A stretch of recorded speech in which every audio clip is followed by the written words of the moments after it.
Vote চলে গেলে এফডিসিতে আসা দেখি মানুষ নাই, দুই একটা কুত্তা ঘুরতেছে, সত্য কথা।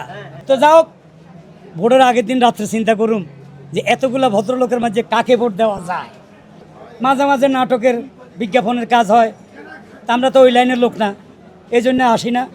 যখন নির্বাচন আসে আর নির্বাচনের জমজমাট, সবার সাথে দেখা হয়, সবচেয়ে মজা লাগে নির্বাচনের দিন। পুরনো আর্টিস্টকে দেখি, নতুন আর্টিস্টকে দেখি, সবাইকে একসাথে দেখি, ভাল লাগে। তো যাই হোক, ভাল লাগতেছে। আমি নির্বাচনে দাঁড়াই না কোনো দিন।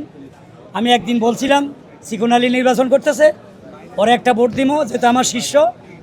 আমার অসুস্থর কথা হই না, আমি শুনছে মারা গেছি, আমি অনেক কান্দাকাড়ি করছে, এই জন্য ওরা ভোটটা দিমো, না দিতাম না। মানে কাটলে ভোট দিবে, না কাটলে ভোট দিবে না ভাই, কি ধরনের লোক? যাক, মায়া লাগছে, ওস্তাদের কানছে। তো নির্বাচন আইলে ভাল লাগে। করোনা বা যে কোনো ভাইরাসের এগেইনস্টে ফাইট মানি ব্যাকট্রলের লেফট রাইট। নির্বাচন আইলে আমরা এফডিসিতে আসি, সবার এখন সাথে সবার দেখা হয়, দুইটা সাক্ষাৎ প্যানেল হয়। দাঁড়াইছে, দুটা প্যানেলের লোক ভালো, খুবই ভদ্র, একদম। খুবই ভদ্র। জয়, শিবাশানু অনেক ভদ্র, মুক্তি আরমান অনেক ভদ্র। ইসিতে যারা দাঁড়াইছে চিকন আলী ছাড়া সবাই ভদ্র। হ্যাঁ উস্তাদ, আমি আপনার শিষ্য না। ও, যা মাঝে মাঝে বেয়াদবি করো, তো এই জন্য বললাম।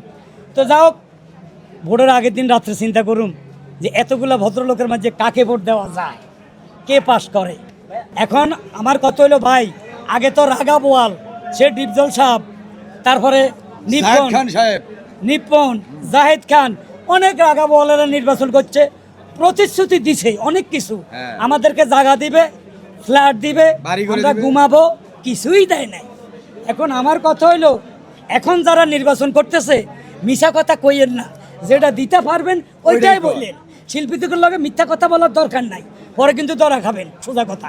উৎসর মুখের গতবারটা অনেক বেশি ছিল, এমনও নির্বাচন হয়েছে, জাতীয় নির্বাচনটা ফেল করছে, এফডিসির নির্বাচনে এত আনন্দ হয়েছে, সারা বিশ্ব লোক জানছে।